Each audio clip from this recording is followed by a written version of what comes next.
मैंने ये फैसला किया और फिर कह रहा हूं, हमने ये कहा कि हम कांग्रेस और बीजेपी को छोड़कर किसी से भी अलायंस करने के लिए तैयार हैं। तो सुनिए, तो एबीपी के चैनल पर एक मशहूर जर्नलिस्ट है पंकज साहब ने अखिलेश से पूछा कि आप ओवैसी से समझौता क्यों नहीं कर लेते, तो अखिलेश ने जवाब दिया कि ओवैसी पर बहुत से इल्जाम लगते हैं। अखिलेश साहब, इल्जाम तो हम पर ही लगता है ना, आप पर तो कुछ नहीं लगता। रिवर फ्रंट आप बनाए, आप पर कोई इल्जाम नहीं। लखनऊ से कानपुर रोड आप बनाए, आप पर कोई इल्जाम नहीं। आपने सब कुछ किया, आपके 10-10 उंगलियां घी में थी, मगर आजम पर इल्जाम लगा बकरी चोरी का और भैंस चोरी का।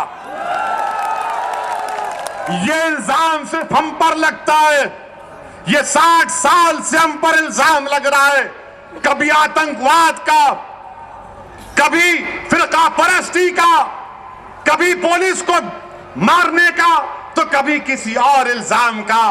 अखिलेश यादव साहब, इल्जाम तो भारत के मुसलमानों के मुकद्दर का हिस्सा बन चुका है। अब हम इल्जामात की फिक्र नहीं करेंगे। सुन लो अखिलेश यादव, मुझे तुमसे कोई सर्टिफिकेट की जरूरत नहीं है। मैं इस जनता के दरमियान में जाकर अपनी दिल की बात करूंगा और इनके दिल को जीतूंगा और इनसे वोट का मुकाबला करूंगा। तुम क्या दोगे? तुम 11% यादव हो, हम 19% मुसलमान हैं। अगर तुम मुख्यमंत्री बने और जनाब मुलायम सिंह बने तो मुसलमानों के वोट की खैरात से बने। तुम याद रखो इस बात। हम पर इल्जाम, अरे हमारे पे कुछ इल्जाम लगा, हमारी तारीख गवाह है, हमारी नबी की सीरत की किताबें पुकार पुकार कर कह रही हैं कि जिस पर इल्जाम लगता है अल्लाह उसको कामयाब करता और करेगा इंशाअल्लाह ताला। इल्जाम है, कोई बात नहीं है, मगर याद रखो, चुनाव के बाद बच्चों की तरह नहीं रोना। चुनाव के बाद बच्चों की तरह सिसक सिसक कर नहीं रोना। हम तो रोते हैं अपने रब के सामने हाथ उठाकर। हम इन जालिमों के सामने अपनी बेबसी का इजहार नहीं करते, हम रब्बे कायनात के सामने अपनी बेबसी का इजहार करते हैं, क्योंकि वो गफूर रहीम है, वो सत्तार है, वो गफ्फार है, वो लतीफ है, और अल्लाह हमको कामयाब और कामरान करेगा। मेरे बस में इतना है, शौकत के बस में इतना है, महताब और हमारे अंबेडकर साहब की ताकत में बस इतना है कि हम आपके पास जाकर अपनी बात को पूरी इखलास के साथ रख रहे हैं।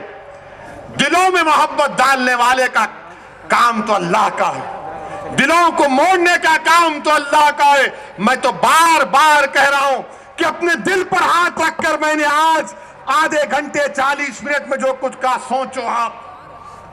अपने घर को जाओ, रात के अंधेरे में अगर तुम उठते हो तो सोचो इस बात को, कब तक हम सिस्कियां लेकर, कब तक हम इस गैर यकीनी कैफियत में अपनी जिंदगी को गुजारेंगे।